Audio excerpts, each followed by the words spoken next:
He was at school for 30-ish minutes, and school called me and said that Tai was in the nurse's office screaming of a headache. I could hear him in the background screaming bloody murder. And my kids know we don't do that. We drive there, we get to Lake St. Louis, he gets checked in, and I've worked in the hospital. Doctors don't come to radiology unless it's something. And then they took us back, and he came in and said that he's got a hemorrhaging brain tumor. He's already called Cardinal Glennon. They're ready for you. We just have to wait for the ambulance to come pick you guys up.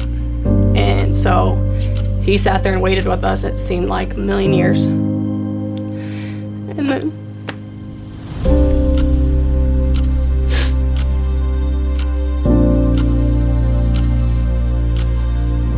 we had gotten a phone call from an outside facility about Tyler coming in with a altered mental status and concern for a hemorrhage in his cerebellum. And based on that, we recommended immediate transfer down to Cardinal Glennon for management.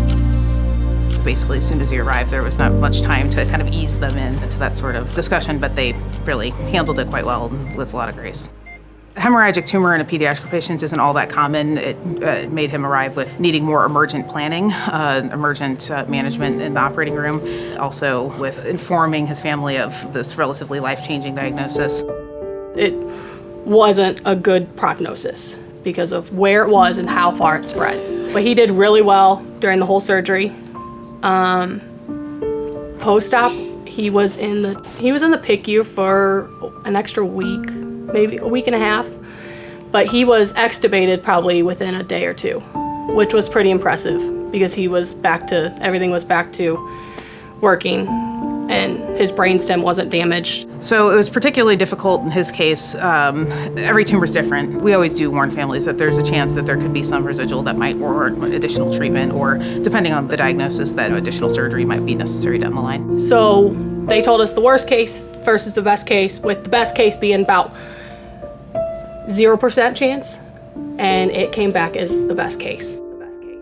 He was able to go on oral chemo instead of doing the full-blown radiation pathway that we were all prepared for and did consults with.